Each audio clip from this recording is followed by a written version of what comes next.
তারা মুজিব বিরোধী কোনো মানুষকে বাঁচিয়ে রাখা হবে না, তার জন্য যত লোক মারা দরকার মারা হবে। রবীন্দ্রনাথ ঠাকুর, যাকে নিয়ে আমরা নাচানাচি করি এবং অনেকের মানে ভাসে যায়, আপ্লুত হয়ে যায় আবেগে, এই রবীন্দ্রনাথ ঠাকুর একজন ইন্ডিয়ান নাগরিক এবং ইন্ডিয়ার জাতীয় সঙ্গীতের রচয়িতা। আমাদের দেশে তার চেয়ে প্রতিভাবান কবি কাজী নজরুল থাকা সত্ত্বেও আমরা সেই ভারতীয় নাগরিকের একটা গানকে আমাদের জাতির উপরে চাপে দেওয়া হলো জাতীয় সঙ্গীত।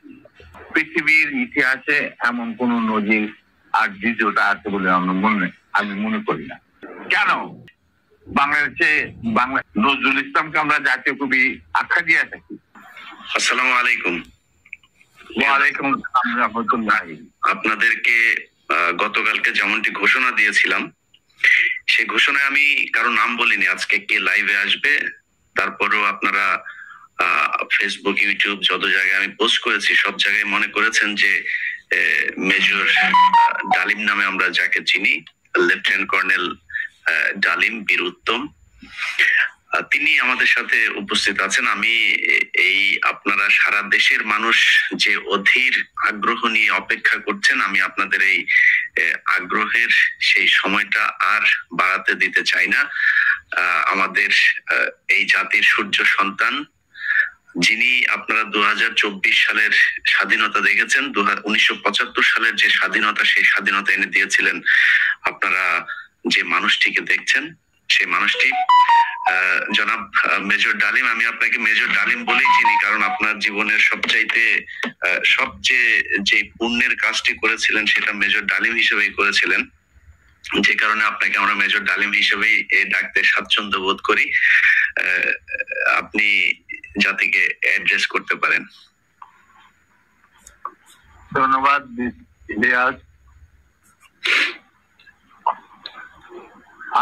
আজ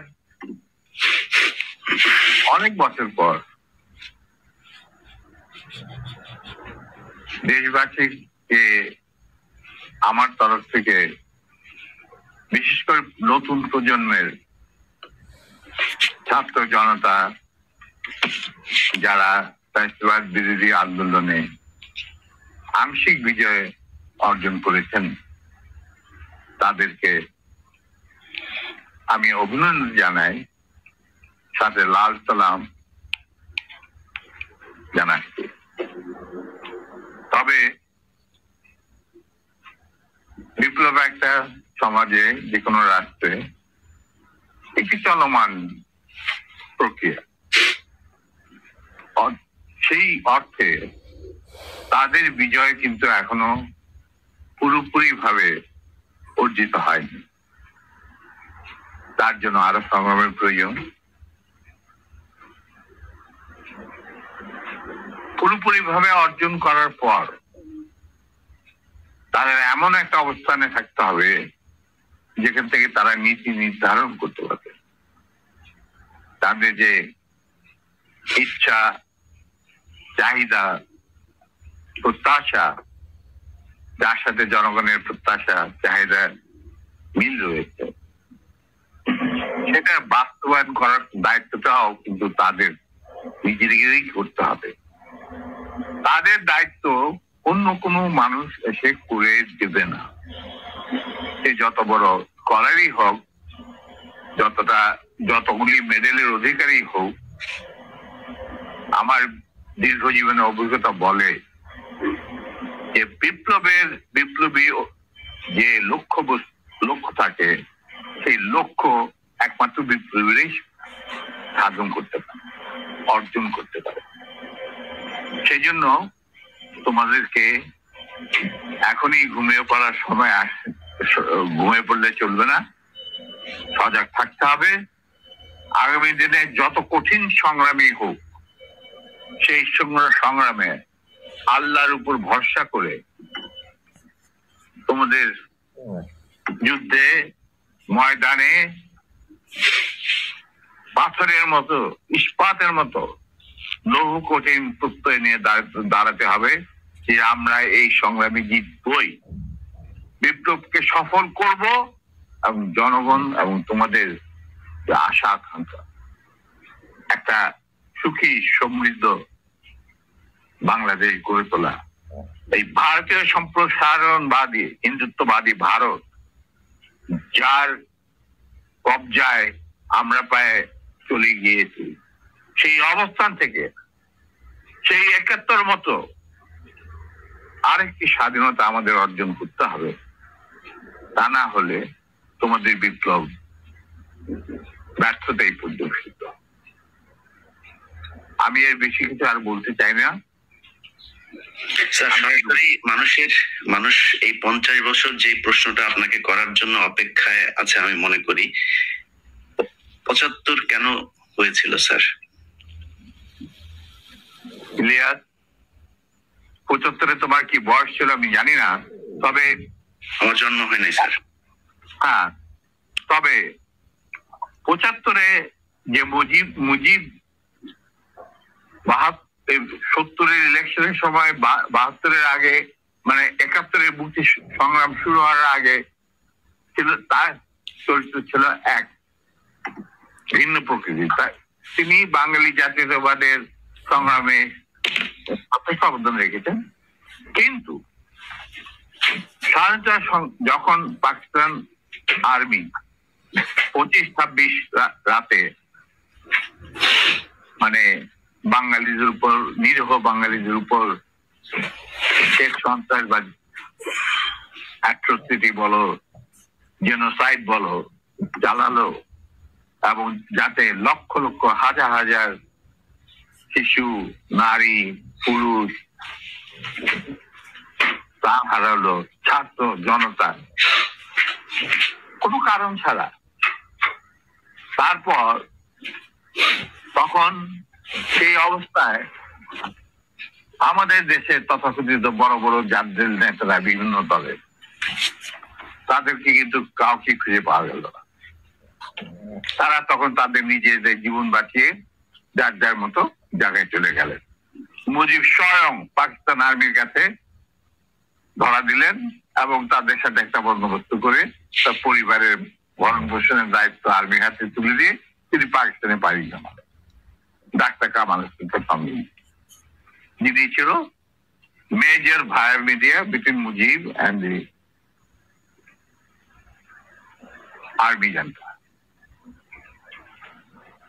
তখন সেই দিশহারা দিশাহারা মানুষ বুঝতে পারছিল না বাংলাদেশে যারা কি করবে, তারা কোথায় যাবে, কিভাবে নিজের প্রাণ বাঁচাবে। সেই সময় চিটাগাঙ্গে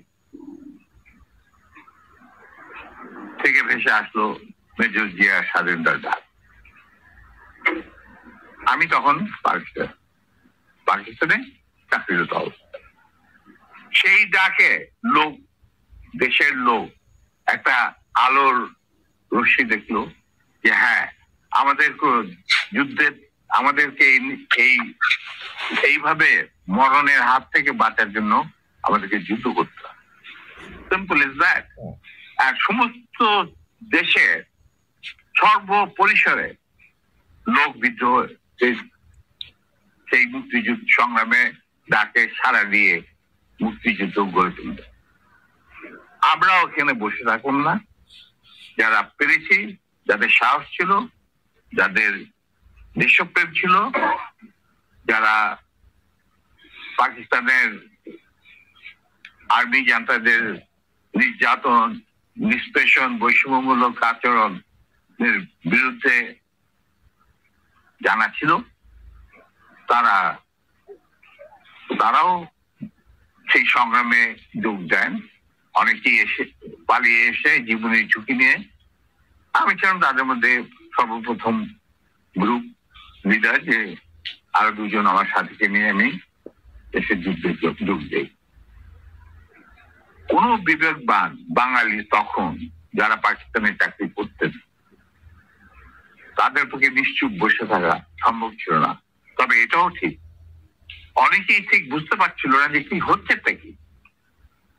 কোনো খবর নাই, চিঠিপত্রের আদান প্রদান নাই, কোন রকম সংযোগ নাই।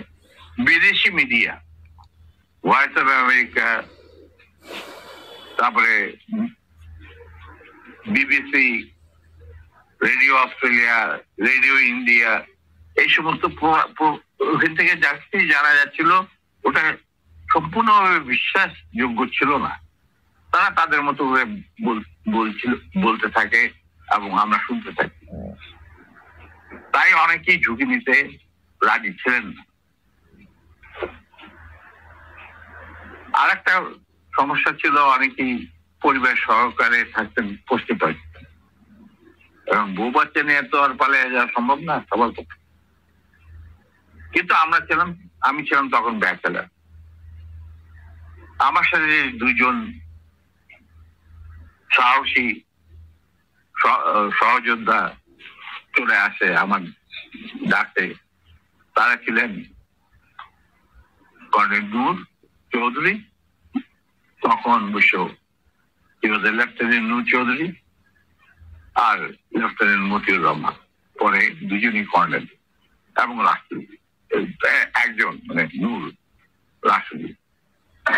আমরা চলে আসি, এসে মুক্তিযুদ্ধে জয়েন করি। তো আমরা তিনজনই ছিলাম স্পেশালাইজড অবস্থা। স্পেশালাইজড অবস্থার মধ্যে বোঝা যায় যে যাদের কমান্ডো ট্রেনিং থাকে, স্পেশালাইজড ওয়ারফেয়ারের উপরে জ্ঞান থাকে, এবং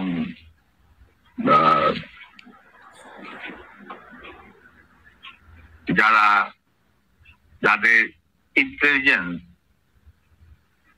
অপারেশন কিভাবে বিশ্বজুড়ে চলে সেই সম্পর্কে জ্ঞানে তারা অভিজ্ঞতা সঞ্চয় করেন বিভিন্ন কোর্সের মাধ্যমে। তা আমরা ছিলাম তিনজনই সেই ধরনের অবস্থা। তাই আমরা জীবনের ঝুঁকি নিয়ে আল্লাহর নাম নিয়ে বেরিয়ে পড়ি এবং অতি সহজেই দিল্লি পর্যন্ত পৌঁছে যায়। এবং সেখানে আমাদেরকে রিসিভ করা হয় সাউথ ব্লকে, মানে প্রাইম মিনিস্টারের অফিসে। শ্রীমতী ইন্দিরা গান্ধী, র প্রধান founding father general Ruban Singh, DP ধর মুখ্য সচিব প্রাইম মিনিস্টারের and in charge of Bangladesh affairs, এনারা আমাদেরকে রিসিভ করে। তারপর অনেক আলাপ আলোচনা, কিছুদিন ট্রেনিং, ব্রিফিং, পরে আমাদেরকে মুজিবনগর সরকারের কাছে হ্যান্ড ওভার করে দেওয়া হয় এবং আমাদেরকে দিল্লি থেকে নিয়ে আসার জন্য general Osmani, commander in chief Mukti Fauj, জনাব Tajuddin, prime minister of the provisional government, 7 দফা চুক্তি করার পর, আর ফরেন মিনিস্টার খন্দকার মুশতাক আহমদ, যিনি আমার বাবার ক্লাসমেট, তারা আসেন দিল্লিতে। এসে তাদেরকে ফর্মালি আমাদেরকে হ্যান্ড ওভার করে দেওয়া হয়। তারপরে আমাদের তিনজনের মধ্যে দুজনকে, আমাকে এবং মতিকে, অ্যাপয়েন্ট করা হয় as guerrilla adviser to the sector commander. মানে 11টা সেক্টরের মুক্তিযোদ্ধাদের রিক্রুট করা, তাদের ট্রেন করা, তাদেরকে ইন্ডাক্ট করা, অপারেশন করানো, সব দায়িত্ব পড়ে আমাদের দুজনের উপর। আমরা এই 11টা সেক্টরকে ভাগ করে নিই। আর Noor being the junior most, Osmani সাহেব ওনাকে তার পার্সোনাল স্টাফ অফিসার হিসেবে মুজিবনগর সরকারের যে হেডকোয়ার্টার ছিল মুক্তি বাহিনী, সেখানে তার সাথে রাখি। এবং শেষ পর্যায়ে কিছুদিনের জন্য নূর অনেকটা দৃঢ়তার সাথেই উসমানীর সাথে আলাপ করে ফার্স্ট বেঙ্গলে চলে যায় এবং মুক্তিযুদ্ধে সক্রিয়ভাবে অংশগ্রহণ করে। সেও আঘাতপ্রাপ্ত, মানে সেও যুদ্ধে ইনজিউর্ড হয় একটা অপারেশনে, এবং তাকে বীর বিক্রম খেতাব দেওয়া হয়। আর আমি যুদ্ধের সময় 3-4 বার আহত হয়েছি, তার একটা নিদর্শন আমার দেখো, হাতের অবস্থা এখানে সেখানে সবকিছু অর্ধেক বোঝায় আর্টিফিশিয়ালি ক্রিয়েটেড, রিক্রিয়েটেড, যেটাকে প্লাস্টিক সার্জারি বলা হয়। But then I continue. তারপর সেনাবাহিনী গঠন করা, বাংলাদেশ মিলিটারি একাডেমি স্থাপন করা, পিটি স্কুল মানে ফিজিক্যাল ট্রেনিং স্কুল স্থাপন করা, সিলেটে ওয়েপন অ্যান্ড ট্যাকটিক্স শেখার স্কুল স্থাপন করার সব দায়িত্ব আমরা পালন করি। তারপর মুজিবকে দিয়ে রক্ষী বাহিনী সৃষ্টি করলো ইন্ডিয়া। তারা বাংলাদেশের সামরিক বাহিনীকে দুর্বল করে একটা নামে মাত্র সামরিক বাহিনী, হাতে লণ্ঠন করে ঠনঠন, এই ধরনের একটা সেনাবাহিনী রাখবে। আর কারণ একটা সেনাবাহিনী তো রাখতেই হবে, কারণ যে কোনো জাতির মেরুদণ্ড হচ্ছে সেনাবাহিনী। ওই হাতে লণ্ঠন করে ঠনঠন, আর আসলে তার চেয়ে অনেক শক্তিশালী একটা বাহিনী গঠন করলো ইন্ডিয়া। স্যার, ওই যে 7 দফাটা আমরা তো ইতিহাস পড়ে, আমরা তো আসলে সাক্ষী না, আমরা পড়ে মানুষকে জানানোর চেষ্টা করেছি। আপনার স্মরণ আছে 7 দফাটার কথা, কি কি ছিল ওই দফায়? যদি কয়েকটা গুরুত্বপূর্ণ জায়গা যদি মনে রাখেন। দেখো ভাই, আমি তো অ্যাকচুয়ালি 7 দফা টোটো এগুলো আমার বইতে লেখা আছে। যারা আমি জিজ্ঞেস করলাম স্যার, কারণ হচ্ছে মানে আচ্ছা, আমি তো করতে পারবেন না স্যার, সেনাবাহিনী মানলে করতে পারবেন না স্যার। আমার পক্ষে হয়তো এখন রিকালেক্ট করা অফেন ডিফিকাল্ট, কারণ আমার মাথায় অনেক কিছু খেলা করে। দু একটা জিনিস বলছি, যেমন ধরো মুজিব এবং তার সরকারকে প্রোটেকশন দেওয়ার জন্য ইন্ডিয়ান আর্মি অবস্থান করবে বাংলাদেশ। বাংলাদেশের কোন শক্তিশালী সামরিক বাহিনী গঠিত হবে না। বাংলাদেশের কোন স্বাধীন বৈদেশিক নীতি থাকবে না। বাংলাদেশের শাসন ব্যবস্থা, আমলাতন্ত্র, শিক্ষা ব্যবস্থা, স্বাস্থ্য ব্যবস্থা, শিল্প ব্যবস্থা, কৃষি ব্যবস্থা সবকিছুই চলবে ভারতীয় বিশেষজ্ঞদের ইচ্ছা মতো। তারা মুজিব বিরোধী কোন মানুষকে বাঁচিয়ে রাখা হবে না। তার জন্য যত লোক মারা দরকার মারা হবে, যত লোককে লুলা ল্যাংড়া করা হবে, চক্ষু তুলে নেওয়া হবে, মেয়েদের ইজ্জত লুণ্ঠন করা হবে। আর আমি যুদ্ধের সময় 3-4 বার আহত হয়েছি, তার একটা নিদর্শন আমার দেখো, হাতের অবস্থা এখানে সেখানে সবকিছু অর্ধেক বোঝায় আর্টিফিশিয়ালি ক্রিয়েটেড, রিক্রিয়েটেড, যেটাকে প্লাস্টিক সার্জারি বলা হয়। But then I continue. তারপর সেনাবাহিনী গঠন করা, বাংলাদেশ মিলিটারি একাডেমি স্থাপন করা,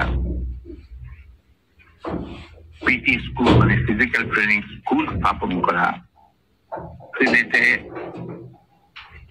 ওয়েপন অ্যান্ড ট্যাকটিক্স শেখার স্কুল স্থাপন করার সব দায়িত্ব আমরা পালন করি।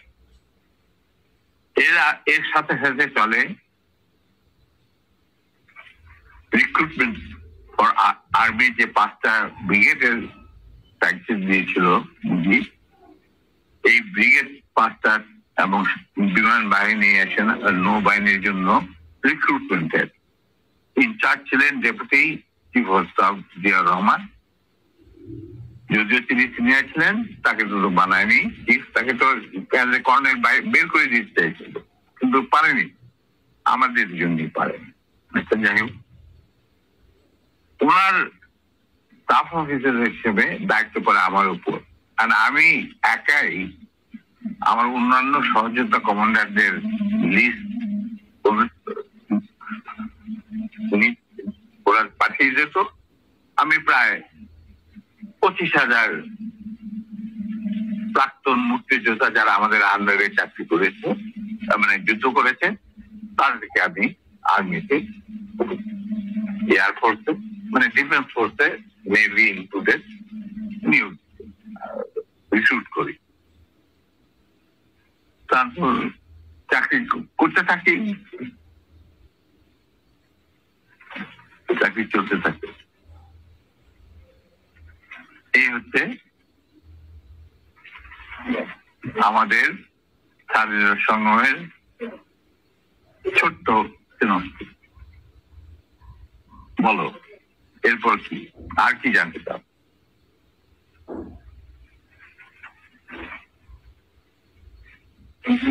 দুঃখিত না, এরপরের যেই আমার মূল প্রশ্নটা ছিল যে কোন পরিস্থিতিতে ৭৫-এর 15ই আগস্ট হলো?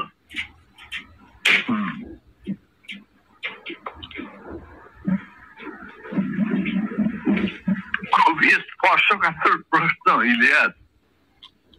নিজের বাদ্য নিজে বাজানো অনেক সময় ঠিক হয় না, কিন্তু তুমি যখন প্রশ্ন করেই বসলে স্যার, এই আমার ইউটিউব চ্যানেলে আমি আজকে প্রায় 5 বছর হলো ভিডিও লাইভ করি, প্যাকেজ দেই। সোফা আই রিমেম্বার আমার সবচেয়ে বেশি একসাথে ভিউয়ার্স ছিল সম্ভবত 20 বা 25,000। আমি মাত্র খেয়াল করলাম এই মুহূর্তে 1,70,000 মানুষ এট এ টাইমে ওয়াচিং আওয়ার ভিডিওস। এটা তো তোমার, the credit goes to you. No, credit goes to you, man. Well, I'm just যাচ্ছে হয় আল্লাহর ইচ্ছায় হয়। আমি একজন আমি এই জন্যই বললাম যে আপনার নিজের ঢোল, আপনি যেটা মানে বাজানোর কথা বলছেন, আপনি তো বাজান নাই, 50 বছর চুপ ছিলেন। যেই স্বাধীনতা আপনারা এনে দিয়ে গিয়েছেন, সেই স্বাধীনতা না আসলে তো আজকের শেখ হাসিনা যে অবস্থায় দেশকে নিয়ে গিয়েছিল, সেই 75-এর পরে আরো হয়তো 2-1 বছর লাগতো শেখ মুজিবের সেখানে নিয়ে যেতে। তো আমাদেরকে যে উদ্ধার করে দিয়ে গিয়েছেন, এই কৃতজ্ঞতা বোধটা বাঙালি জাতির নেই, যে কারণে আজকে মেজর শরীফুল হক ডালিম বাংলাদেশের মাটিতে নেই। অথচ আপনাদেরকে সর্বোচ্চ সম্মাননা দিয়ে আমাদের দেশে রাখা দরকার ছিল, সেই সম্মানটুকু আমরা দেখাতে পারি নাই বলেই মাঝে মধ্যেই আবার 2024 আসে। তো আপনি ওইটা নিয়ে আমার মনে হয়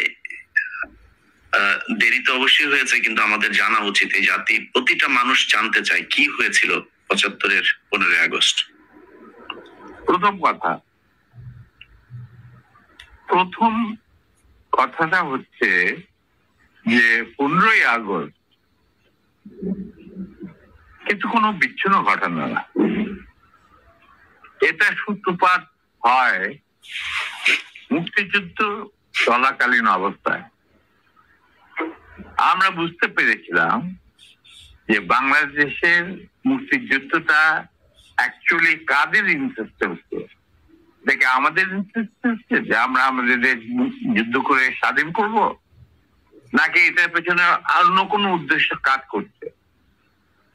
যখন 7 দফাতে চুক্তি করে নজরুল ইসলাম আর তাজউদ্দিনকে পারমিশন দেওয়া হলো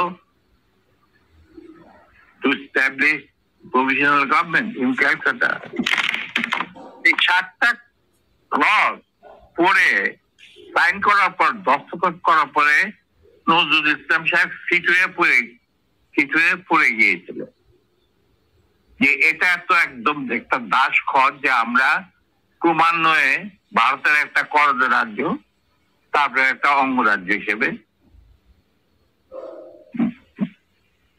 অঙ্গরাজ্যে পরিণত হবে বাংলাদেশ, তবু বাংলাদেশ। আর ওই joint declaration between Usmani and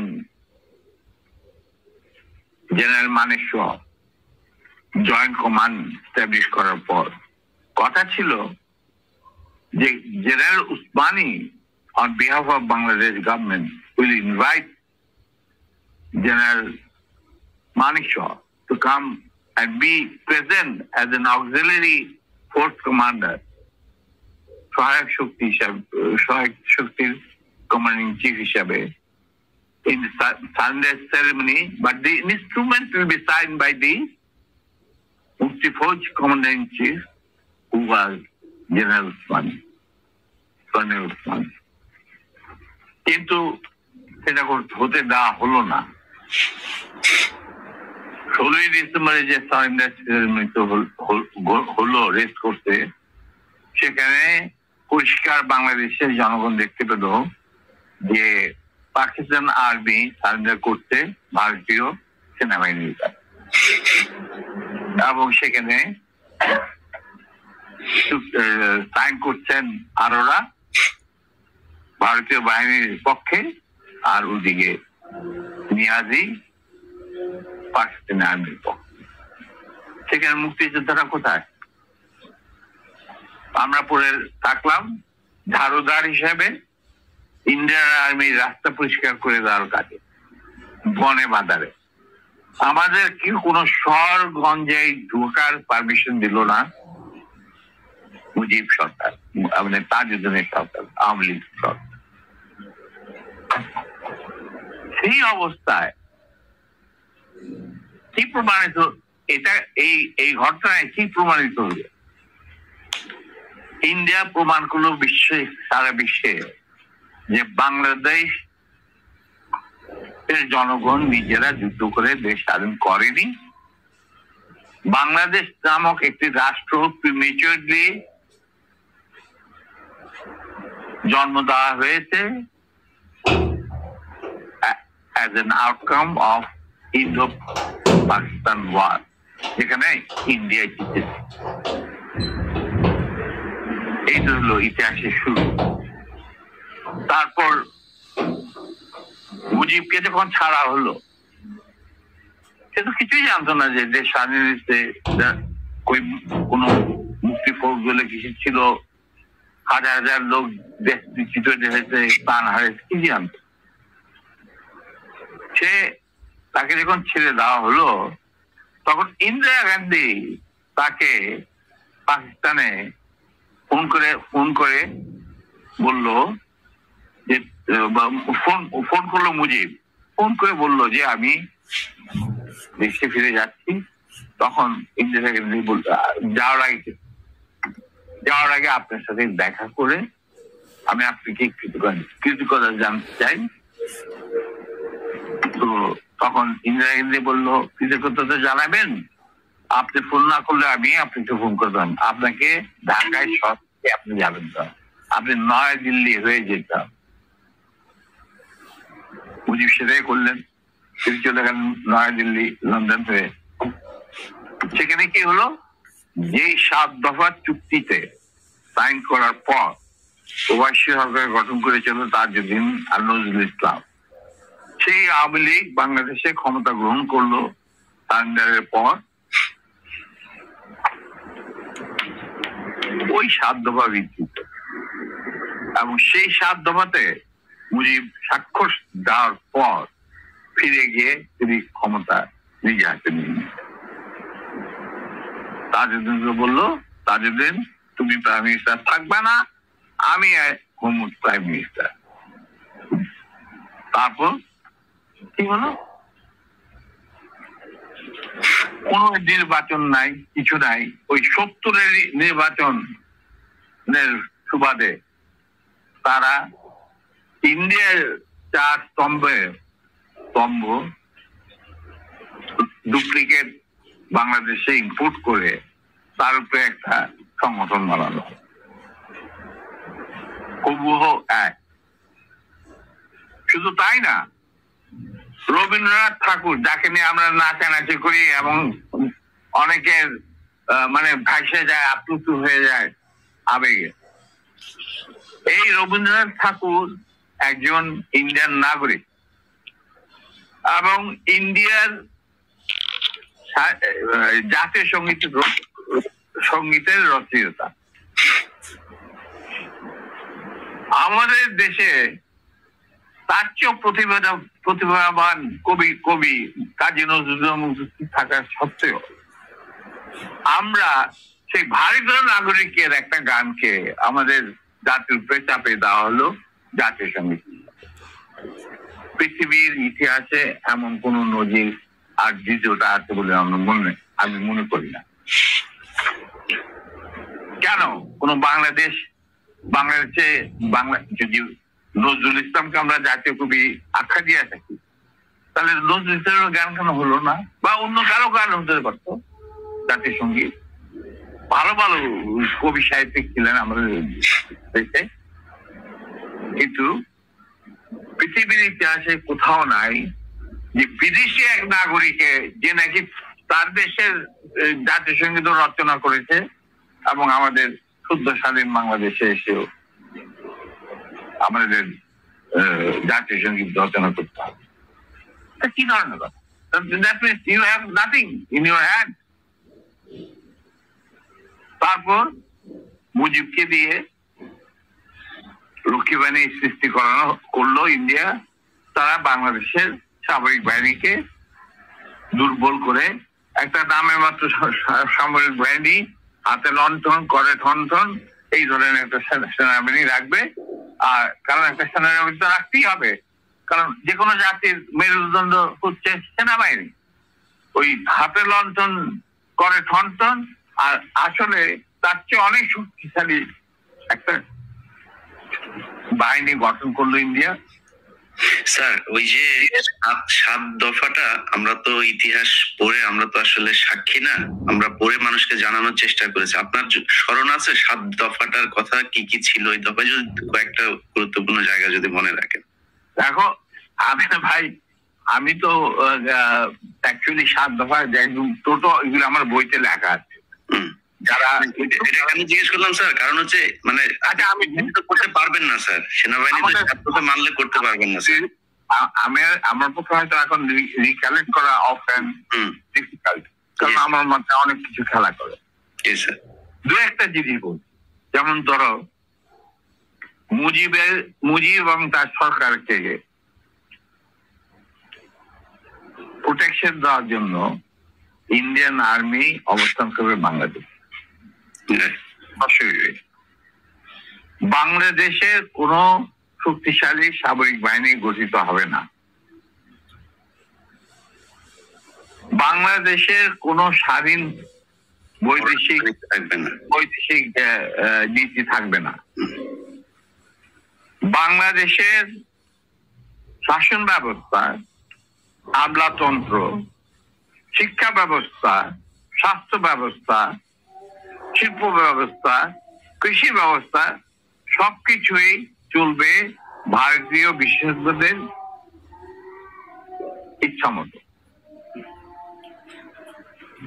তারা মুজিব বিরোধী কোন মানুষকে বাঁচিয়ে রাখা হবে না। তার জন্য যত লোক মারা দরকার মারা হবে, যত লোককে লুলা ল্যাংড়া করা হবে, চক্ষু তুলে নেওয়া হবে, মেয়েদের ইজ্জত লুণ্ঠন করা হবে। তারা মুজিব বিরোধী কোন মানুষকে বাঁচিয়ে রাখা হবে না। তার জন্য যত লোক মারা দরকার মারা হবে, যত লোক লুলা ল্যাংড়া করা হবে, চক্ষু তুলে নেওয়া হবে, মেয়েদের ইজ্জত লুণ্ঠন করা হবে, কোনো সমস্যা না। এইভাবে প্রতিপক্ষের উপর ঝাঁপিয়ে পড়ায় 40,000-এরও বেশি লোক মারা গেছে, সেটা সবাই জানে, প্রত্যেকে আসছে। তারপর আমরা একটা করদরাজি পরিণত হয়ে গেলাম। কিন্তু সমস্যা দেখা দিল যে বাংলাদেশের মাটিতে যদি ইন্ডিয়ান সোলজাররা অবস্থান নেয়, তাহলে বিদেশ থেকে কোন রকম কোন দেশেই বাংলাদেশকে স্বীকৃতি দিতে রাজি না। কারণ পাকিস্তান ইতিমধ্যে সিকিউরিটি কাউন্সিল থেকে একটা আইন পাস করে নিল যে বাংলাদেশে কে নিয়ন্ত্রণ করতে ভারত তাদের সেনাবাহিনীর মাধ্যমে, মুজিব সরকারের মাধ্যমে। অতএব এটা একটা ডিসপিউটেড টেরিটরি, এটা একটা স্বাধীন দেশ নয়। তাই আপনারা স্বাধীন কিভাবে রিকগনাইজ করবেন মুজিবের সরকারকে? এরপর এই অবস্থায় ইন্দিরা গান্ধী পড়ল মুক্তিগত, তো মুজিব সরকার। তখন ইন্ডিয়ান সরকার ডিসাইড করলো যে ঠিক আছে, আমাদের সোলজার আমরা ফেরত নিয়ে আসবো, তার পরিবর্তে আমরা জাতীয় রক্ষী বাহিনী বানিয়ে, তাই করা হলো। তো যে কাজটা ইন্ডিয়ান আর্মি করছিল সেটা পরে জাতীয় রক্ষী বাহিনী করলো।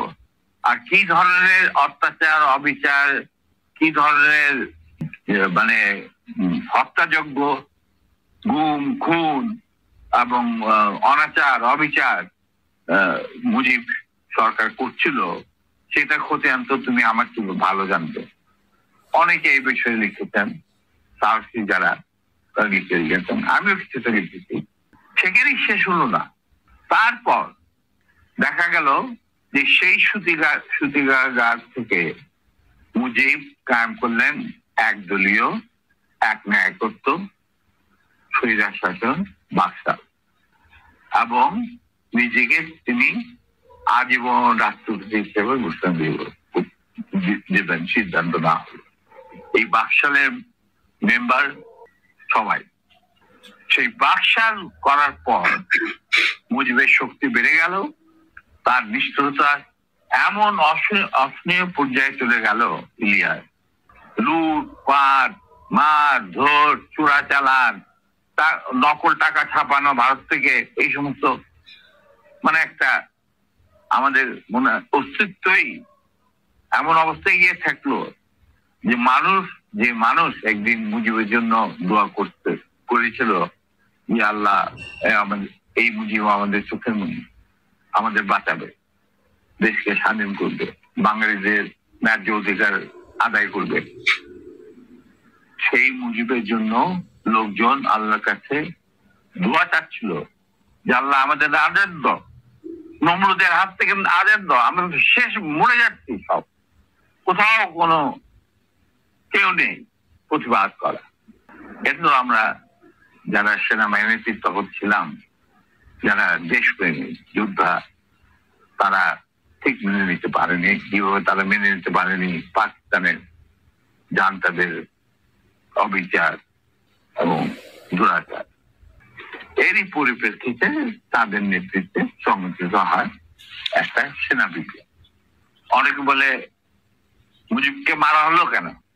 মুজিব তো মারা যায় নাই, মুজিব নিহত হয়েছে একটা সেনা অভ্যুত্থানে ঘটাকালে।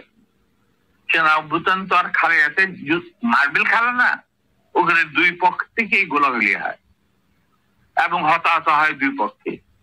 যেমন মুজিবের পক্ষের কিছু লোক মারা গেল, সেভাবে বিপ্লবীদের সেনা অভ্যুত্থানকারী বিপ্লবীদের তরফে কিছু লোক প্রাণ হারায়। এটাই বাস্তবতা। কিন্তু তারা বিজয়ী হয়ে গেল, বিপ্লবীরা বিজয়ী হলো, তারা ক্ষমতা তাদের নিজে হাতে নিয়ে নিল। স্বতঃস্ফূর্ত ভাবে ইলিয়াস ঘোষণাটা অবশ্য আমি দিয়েছিলাম, স্বতঃস্ফূর্ত ভাবে মুজিবের সেই খবর জানার পর আর বাকশালের পতনের খবর জানার পর লাখো লাখো লোক, মানে দেশের রাস্তা ঘাট, গঞ্জ, শহর, বন্দর, নগর, গ্রাম সবাই আনন্দ মিছিল বের করলো। আমরা তো এই সমস্ত লোকজনকে ডেকে নিয়ে আসিনি, স্বতঃস্ফূর্ত ভাবে লোকজন। আর যে সমস্ত রাজনৈতিক নেতা বা দলগুলো আন্ডারগ্রাউন্ড ছিল, তারাও জনসমর্থন নিয়ে রাস্তায় চলে আসে। এইভাবেই জনস্বীকৃতি পেয়েছিল 15 আগস্টে 32 সামরিক অভ্যুত্থান। এবং পরবর্তীতে খালেদ মোশাররফের প্রতিক্রিয়াশীল কুচক্রীদের কুদাতার বিরুদ্ধে ঘটা 7 নভেম্বর সিপাহী জনতার বিপ্লব, এগুলো সব একই সূত্রে গাথা। তো আমি বলবো যে আমাদের ফার্স্ট রিপাবলিক ছিল ফ্রান্স রেভলিউশনের পরিপ্রেক্ষিতে বলছি, ফার্স্ট রিপাবলিক ছিল 71 মুক্তিযুদ্ধ, তারই ধারাবাহিকতায় হয়েছে 75 আগস্ট বিপ্লব, তারই ধারাবাহিকায় থার্ড রিপাবলিক হয়েছে 1924 সালের ছাত্র জনতার গণ অভ্যুত্থান। এখন যেহেতু আমি বলেছি যে সম্পূর্ণ বিজয় আমাদের এখনো অর্জিত হয়নি, চলমান বিপ্লবের গতি ধারায় সংগঠিত হবে চতুর্থ রিপাবলিক, মানে চতুর্থ বিপ্লব। আমি এবং আমার সাথী ভাইরা যারা এখনো বেঁচে আছে, যে অবস্থাতেই আছে, আমরা যদি আমাদের বর্তমান প্রজন্মের বিপ্লবীদের, ছাত্র জনতা, তাদের বিপ্লবী কর্মকাণ্ড কাণ্ডে কোন রকম অবদান রাখতে পারি আমাদের নিজস্ব অভিজ্ঞতা, যোগাযোগ থেকে, তাহলে আমরা সেটা করতে প্রস্তুত, পিছপা হব না ইনশাআল্লাহ। এবং আমরা তাদেরকে শ্রদ্ধা, সালাম এবং বিপ্লবী সালাম সাথে মন থেকে দোয়া করছি যে তাদের বিপ্লব যাতে ব্যর্থ না হয়, তারা যাতে বিজয় অর্জন করে, তারা যাতে একটা সুখী, সমৃদ্ধ, শক্তিশালী বাংলাদেশ গড়ে তুলে তাকে দ্বিতীয় ঘাঁটি হিসেবে স্থাপিত করতে পারে। এই আমার বক্তব্য। আচ্ছা, আমার চাওয়ার কিছু নাই স্যার, কিন্তু একটা কোশ্চেন, ধরেন আপনি যে বিপ্লবের কথা বললেন, 24-এর বিপ্লবের যারা নেতৃত্ব দিয়েছে তারাও আমার এখানে কথা বলেছেন। আপনার লাইভে এই মুহূর্তে 4.5 লাখ মানুষ দেখছে, এবং আমি কমেন্ট গুলো পড়ছিলাম, বোঝার চেষ্টা করছিলাম যে আসলে কি। আমার মনে হয় এ পর্যন্ত কয়েক লাখ কমেন্টের মধ্যে বোধহয় 10টা কমেন্ট পড়েছে আপনাকে গালি দিয়েছে বা আমাকে গালি দিয়েছে। এত জনপ্রিয় একজন মানুষ, আপনি দেশ থেকে চলে যেতে হলো কেন স্যার? সেই কাহিনীতে এই মুহূর্তে যাওয়া ঠিক হবে কি? মাফ করে দিয়েছি। জিয়া রহমান আমাদেরই একজন ছিলেন। আচ্ছা, তুমি ফ্র্যাঙ্ক হইছি, উনি কোরআন শপথ নিয়ে আমাদের সাথে কাজ করতে রাজি ছিলেন, কিন্তু পরবর্তী পর্যায়ে তিনি তার নিয়ত থেকে সরে আসেন। তার জন্য তো আমরা দায়ী নয়, উনি দায়ী। এবং যদি ভালো করে থাকেন সেটা প্রাপ্য তিনি হয়তো পেয়েছেন, যদি খারাপ করে থাকেন সেটা আমাদের সাথে না চলায় যদি তার কিছু খারাপ হয়ে থাকে, তার জন্য তো আমরা দায়ী। তবে হ্যাঁ, একটা সময়ে আমি যখন চিনেছিলাম রাষ্ট্রদূত, তিনি আমার বাবা কিন্তু জিয়া রহমানের ক্যাবিনেটের সিনিয়র মিনিস্টার পদে নিযুক্ত ছিলেন। কারণ আমার বাবা মনে করতেন যে আমরা জিয়া রহমান সব এক, কিন্তু উনি ভেতরে খবর জানতেন না। জিয়া রহমান যখন দেখলো যে তিনি সেনা পরিষদের প্রায় 4000 লোককে মেরে ফেলেছেন তার ক্ষমতাকে কুক্ষিগত করার জন্য, তারপরে যখন তিনি দেখলেন যে তার অবস্থা খুব খারাপ, ভেতরের খবরটা সাধারণ জনগণ দেখে না, সাধারণ জনগণ দেখছে জিয়া রহমান সাগনাস, ব্রেবন, গঞ্জি, কাঁধে কোদাল বসে আছেন, এই সমস্ত। কিন্তু ভেতরে যে কি হচ্ছিল আসল ক্ষমতা কেন্দ্রে, সেই সম্পর্কে সাধারণ জনগণ জানারও কোনো সুযোগ ছিল না, তারা জানতেন না। সেখানে তার অবস্থা ছিল নরবলে, কারণ ওখানে তিনি ডিভাইড এন্ড রুল নীতি প্রয়োগ করেছিলেন, যেটা খুবই মারাত্মক একটা হুমকি ছিল তার জন্য। তিনি হয়তো বুঝতে পারেন নাই। তিনি যখন রাষ্ট্রীয় সফরে আসেন, আমার বাবাকে deputy head of the delegation করে নিয়ে আসলেন এবং আমাকে বললেন যে লেটার ফরগেট এন্ড ফরগিভ, তোমরা আমাদের পাশে তারা। আমরা বললাম স্যার, এটা আপনার পক্ষে, আপনার বললেন আমি কৃতার্থ, কিন্তু আমার মনে হয় আমাদের পক্ষে সেটা সম্ভব। কারণ এর জন্য সম্ভব না, আপনি আমাদের সহকর্মীদের রক্তে যে রক্তক্ষরণ ঘটিয়েছেন, সেই রক্ত মারিয়ে আপনার পাশে যদি গিয়ে দাঁড়ায়, প্রথম গুলিটা আমাকেই যেতে হবে, মুনাফেক হিসাবে। তার আমি আপনাকে বাঁচাবো বা আমরাই বা আপনাকে বাঁচাবো, সেই রাস্তা তো আপনি বন্ধ করে দিয়েছেন স্যার। এটা কত সালে স্যার? এটা যে জিয়া রহমান কোন সালে গিয়েছিল মনে হয় 81, 76 না 77, something like that। ওই যে ওনার একটাই রাষ্ট্রীয় সভা ছিল চীনে, এটা তুমি দেখে নিতে পারো, আমার বইতে লেখা আছে সব। আচ্ছা 77 বলতে। এবং তার সাথে যে আমার কি ডায়লগ হয়েছে 1 to 1, যেটা মধ্যে আর কেউ উপস্থিত ছিল না, পাশের ঘরে অবশ্য বেগম সাহেবা ছিলেন। স্যার আরেকটা জিনিস পরিষ্কার হয়েছে স্যার, আপনি কি একটা বলছিলেন যে কোরআন শপথ করা হয়েছিল, মানে কি মানে আমি বলি শোনো, এই যে সেনা পরিষদ, আমরা যখন ভারতে যুদ্ধ করছিলাম, যখন আমরা বুঝতে পারলাম ভারতের গেম প্ল্যানটা, তাদের একটা সুদূর প্রসারী চক্রান্তমূলক একটা পরিকল্পনা রয়েছে বাংলাদেশকে প্রথমে ক্লায়েন্ট স্টেট, তারপরে অঙ্গভূত করা, সিকিমের মতো। আর সেখানে লেন্দুদ্দি ছিলেন, আমাদের মুজিবুর রহমানকে বানানো হলো তাজউদ্দিন, আর পরে মুজিবুর রহমানকে বানানো হলো সেই লেন্দুদ্দি। এটা যখন আমরা বুঝতে পারলাম, তখন সমমনা কমান্ডার যারা পলিটিক্যালি কনসিয়াস ছিল ছাত্র জীবনে, ধরো পরবর্তী জীবনে, তখন আমরা বললাম যে আরে আমাদের তো আসল যে যুদ্ধ সেটা তো হবে স্বাধীনতার পর। ভারতের আগ্রাসী মনোভাব নিয়ে যখন বাংলাদেশকে গিলে খেতে যাবে, সেইটার বিরুদ্ধে আমাদেরকে লড়তে হবে। তার জন্য আমাদের প্রস্তুত থাকতে হবে, প্রস্তুতি এখনই গ্রহণ করতে হবে।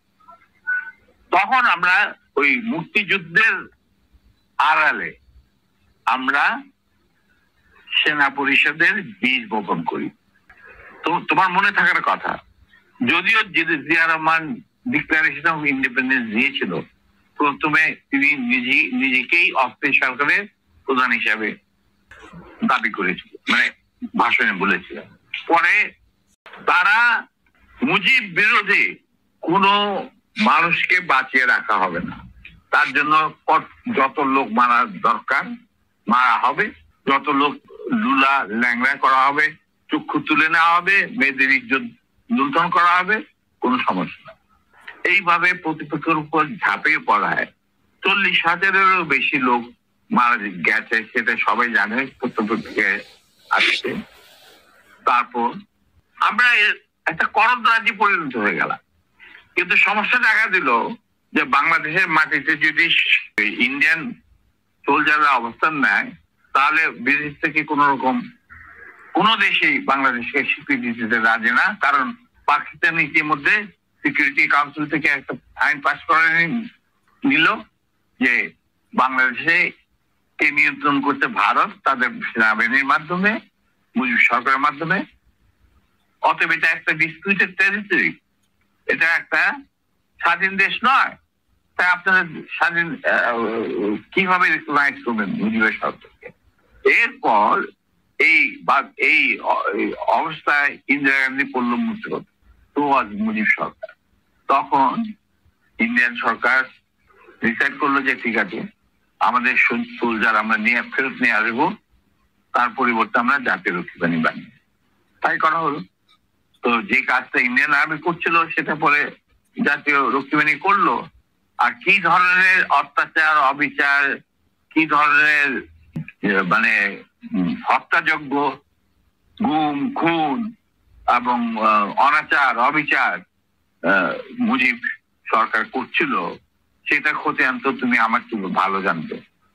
অনেকে এই বিষয়ে লিখেছেন, সাহসী যারা তারা লিখে গেছেন, আমিও কিছুটা লিখেছি।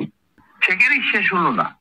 তারপর দেখা গেল যে সেই সুতিগার থেকে মুজিব কায়েম করলেন একদলীয়, এক ন্যায়কত্ব, স্বৈরাচার শাসন, বাকশাল, এবং নিজেকে তিনি আজীবন রাষ্ট্রপতি হিসেবে ঘোষণা দেবেন সিদ্ধান্ত না হলো।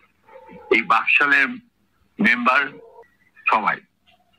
সেই বাকশাল করার পর মুজিবের শক্তি বেড়ে গেল, তার নিষ্ঠুরতা এমন অসহনীয় পর্যায়ে চলে গেল, ইলিয়াস লুটপাট, মার ধর, চোরাচালান, নকল টাকা ছাপানো ভারত থেকে, এই সমস্ত মানে একটা আমাদের মনে অস্তিত্বই এমন অবস্থায় গিয়ে থাকলো যে মানুষ একদিন মুজিবের জন্য দোয়া করেছিল যে আল্লাহ এই মুজিব আমাদের চোখের মুজিব, আমাদের বাঁচাবে, দেশকে স্বাধীন করবে, বাঙালিদের ন্যায্য অধিকার আদায় করবে। সেই মুজিবের জন্য লোকজন আল্লাহর কাছে দোয়া চাচ্ছিল যে আল্লাহ আমাদের আজাদ দাও, নমরুদের হাত থেকে আজাদ দাও, আমরা শেষ মরে যাচ্ছি, সব কোথাও কোনো কেউ নেই প্রতিবাদ করা। কিন্তু আমরা যারা সেনাবাহিনীতে তখন ছিলাম, যারা দেশপ্রেমী যোদ্ধা, তারা ঠিক মেনে নিতে পারেনি। কিভাবে তারা মেনে নিতে পারেনি পাকিস্তানের জান্তাদের অবিচার এবং দুরাচার। এরই পরিপ্রেক্ষিতে তাদের নেতৃত্বে সংগঠিত হয় একটা সেনা বিপ্লব। অনেকে বলে মুজিবকে মারা হলো কেন? মুজিব তো মারা যায় নাই, মুজিব নিহত হয়েছে একটা সেনা অভ্যুত্থানে ঘটাকালে। সেনা অভ্যুত্থান তো আর খালেদাতে মার্বেল খেলে না, ওখানে দুই পক্ষ থেকেই গোলাগুলি হয় এবং হতাহত হয় দুই পক্ষে। যেমন মুজিবের পক্ষের কিছু লোক মারা গেল, সেভাবে বিপ্লবীদের সেনা অভ্যুত্থানকারী বিপ্লবীদের তরফ থেকে কিছু লোক প্রাণ হারায়। এটাই বাস্তবতা। কিন্তু তারা বিজয়ী হয়ে গেল, বিপ্লবীরা বিজয়ী হলো, তারা ক্ষমতা তাদের নিজে হাতে নিয়ে নিল। স্বতঃস্ফূর্ত ভাবে ইলিয়াস ঘোষণাটা অবশ্য আমি দিয়েছিলাম, স্বতঃস্ফূর্ত ভাবে মুজিবের সেই খবর জানার পর আর বাকশালের পতনের খবর জানার পর লাখো লাখো লোক, মানে দেশের রাস্তা ঘাট গঞ্জ শহর বন্দর নগর গ্রাম সবাই আনন্দ মিছিল বের করলো। আমরা তো এই সমস্ত লোকজনকে ডেকে নিয়ে আসিনি, স্বতঃস্ফূর্ত ভাবে লোকজন। আর যে সমস্ত রাজনৈতিক নেতা বা দলগুলো আন্ডারগ্রাউন্ড ছিল, তারাও জনসমর্থন নিয়ে রাস্তায় চলে আসে। এইভাবেই জনস্বীকৃতি পেয়েছিল 15 আগস্টের 32 সামরিক অভ্যুত্থান। এবং পরবর্তীতে খালেদ মোশাররফের প্রতিক্রিয়াশীল কুচক্রীদের কুজাতার বিরুদ্ধে ঘটা 7 নভেম্বর সিপাহী জনতার বিপ্লব, এগুলো সব একই সূত্রে গাথা। তো আমি বলবো যে আমাদের ফার্স্ট রিপাবলিক ছিল ফ্রান্স রেভলিউশনের পরিপ্রেক্ষিতে বলছি, ফার্স্ট রিপাবলিক ছিল 71 মুক্তিযুদ্ধ, তারই ধারাবাহিকতায় হয়েছে 75 আগস্ট বিপ্লব, তারই ধারাবাহিকায় থার্ড রিপাবলিক হয়েছে 1924 সালের ছাত্র জনতার গণ অভ্যুত্থান। এখন যেহেতু আমি বলেছি যে সম্পূর্ণ বিজয় আমাদের এখনো অর্জিত হয়নি, চলমান বিপ্লবের গতিধারায় সংগঠিত হবে চতুর্থ রিপাবলিক, মানে চতুর্থ বিপ্লব। আমি এবং আমার সাথী ভাইরা যারা এখনো বেঁচে আছেন, যে অবস্থাতেই আছেন, আমরা যদি আমাদের বর্তমান প্রজন্মের বিপ্লবীদের ছাত্র জনতা তাদের বিপ্লবী কাণ্ডে কোন রকম অবদান রাখতে পারি আমাদের নিজস্ব অভিজ্ঞতা যোগাযোগ থেকে, তাহলে আমরা সেটা করতে প্রস্তুত, পিছপা হব না ইনশাআল্লাহ। এবং আমরা তাদেরকে শ্রদ্ধা সালাম এবং বিপ্লবী সালাম সাথে মন থেকে দোয়া করছি যে তাদের বিপ্লব যাতে ব্যর্থ না হয়, তারা যাতে বিজয় অর্জন করে, তারা যাতে একটা সুখী সমৃদ্ধ শক্তিশালী বাংলাদেশ গড়ে তুলে তাকে দ্বিতীয় ঘাঁটি হিসেবে স্থাপিত করতে পারে। এই আমার বক্তব্য। আচ্ছা, আমার চাওয়ার কিছু নাই স্যার, কিন্তু একটা কোশ্চেন, ধরেন আপনি যে বিপ্লবের কথা বললেন, ধরেন 24-এর বিপ্লবের যারা নেতৃত্ব দিয়েছে তারাও আমার এখানে কথা বলেছেন। আপনার লাইভে এই মুহূর্তে 4.5 লাখ মানুষ দেখছে, এবং আমি কমেন্ট গুলো পড়ছিলাম আমি বোঝার চেষ্টা করছিলাম যে আসলে কি। আমার মনে হয় এ পর্যন্ত কয়েক লাখ কমেন্টের মধ্যে বোধহয় 10টা কমেন্ট পড়েছে আপনাকে গালি দিয়েছে বা আমাকে গালি দিয়েছে। এত জনপ্রিয় একজন মানুষ, আপনি দেশ থেকে চলে যেতে হলো কেন স্যার? সেই কাহিনীতে এই মুহূর্তে যাওয়া ঠিক হবে কি? মাফ করে দিয়েছি। জিয়া রহমান আমাদেরই একজন ছিলেন। আচ্ছা, তুমি ফ্র্যাঙ্ক হইছি, উনি কোরআন শপথ নিয়ে আমাদের সাথে কাজ করতে রাজি ছিলেন, কিন্তু পরবর্তী পর্যায়ে তিনি তার নিয়ত থেকে সরে আসেন। তার জন্য তো আমরা দায়ী নয়, উনি দায়ী। এবং যদি ভালো করে থাকেন সেটা প্রাপ্য তিনি হয়তো পেয়েছেন, যদি খারাপ করে থাকেন সেটা আমাদের সাথে না চলায় যদি তার কিছু খারাপ হয়ে থাকে তার জন্য তো আমরা দায়ী। তবে হ্যাঁ, একটা সময়ে আমি যখন চিনেছিলাম রাষ্ট্রদূত, তিনি আমার বাবা কিন্তু জিয়া রহমানের ক্যাবিনেটের সিনিয়র মিনিস্টার পদে নিযুক্ত ছিলেন। কারণ আমার বাবা মনে করতেন যে আমরা জিয়া রহমান সব এক, কিন্তু উনি ভেতরে খবর জানতেন না। জিয়া রহমান যখন দেখলো যে তিনি সেনা পরিষদের প্রায় 4000 লোককে মেরে ফেলেছেন তার ক্ষমতাকে কুক্ষিগত করার জন্য, আমরা তারপরে যখন তিনি দেখলেন যে তার অবস্থা খুব খারাপ, ভেতরের খবরটা সাধারণ জনগণ দেখে না। সাধারণ জনগণ দেখছে জিয়া রহমান, সারনাস, ব্রেবন, গঞ্জি, কাঁধে কোদাল বসে আছেন, এই সমস্ত। কিন্তু ভেতরে যে কি হচ্ছিল আসল ক্ষমতা কেন্দ্রে, সেই সম্পর্কে সাধারণ জনগণ জানারও কোনো সুযোগ ছিল না, তারা জানতেন না। সেখানে তার অবস্থা ছিল নরবলে, কারণ ওখানে তিনি ডিভাইড এন্ড রুল নীতি প্রয়োগ করেছিলেন, যেটা খুবই মারাত্মক একটা হুমকি ছিল তার জন্য। তিনি হয়তো বুঝতে পারেন নাই। তিনি যখন রাষ্ট্রীয় সফরে আসেন, আমার বাবাকে deputy head of the delegation করে নিয়ে আসলেন এবং আমাকে বললেন যে let us forget and forgive, তোমরা আমাদের পাশে তারা। আমরা বললাম স্যার, এটা আপনার পক্ষে, আপনার বললেন আমি কৃতার্থ, কিন্তু আমার মনে হয় আমাদের পক্ষে সম্ভব, কারণ এর জন্য সম্ভব না। আপনি আমাদের সহকর্মীদের রক্তে যে রক্তক্ষরণ ঘটিয়েছেন, সেই রক্ত মারিয়ে আপনার পাশে যদি গিয়ে দাঁড়ায়, প্রথম গুলিটা আমাকেই যেতে হবে, মুনাফেক হিসাবে। তার আমি আপনাকে বাঁচাবো বা আমরাই বা আপনাকে বাঁচাবো, সে রাস্তা তো আপনি বন্ধ করে দিয়েছেন স্যার। এটা কত সালে স্যার? এটা যে জিয়া রহমান কোন সালে গিয়েছিল মনে হয় 81, 76 or 77, something like that।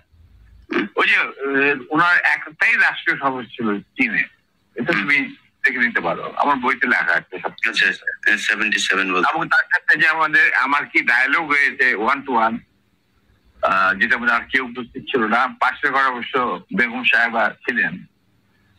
Sir আরেকটা জিনিস পরিষ্কার হয়েছে স্যার, আপনি কি একটা বলছিলেন যে কোরআন শপথ করা হয়েছিল, মানে কি মানে আমি বলি শোনো, এই যে সেনা পরিষদ, আমরা যখন ভারতে যুদ্ধ করছিলাম, যখন আমরা বুঝতে পারলাম ভারতের গেম প্ল্যানটা, তাদের একটা সুদূর প্রসারী চক্রান্তমূলক একটা পরিকল্পনা রয়েছে, বাংলাদেশকে প্রথমে ক্লায়েন্ট স্টেট, তারপরে অঙ্গভূত করা, সিকিমের মতো।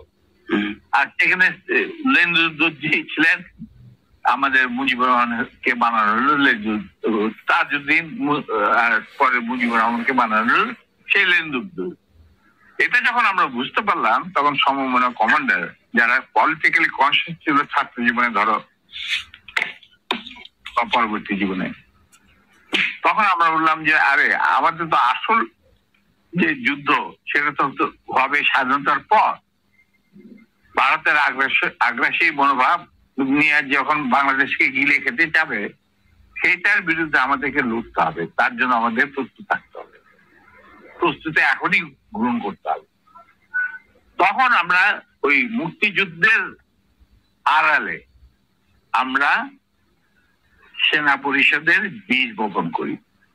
তো তোমার মনে থাকার কথা, যদিও Zia Rahman declaration of independence দিয়েছিল, প্রথমে তিনি নিজেকেই অস্থায়ী সরকারের প্রধান হিসাবে দাবি করেছিল, মানে ভাষণে বলেছিলেন।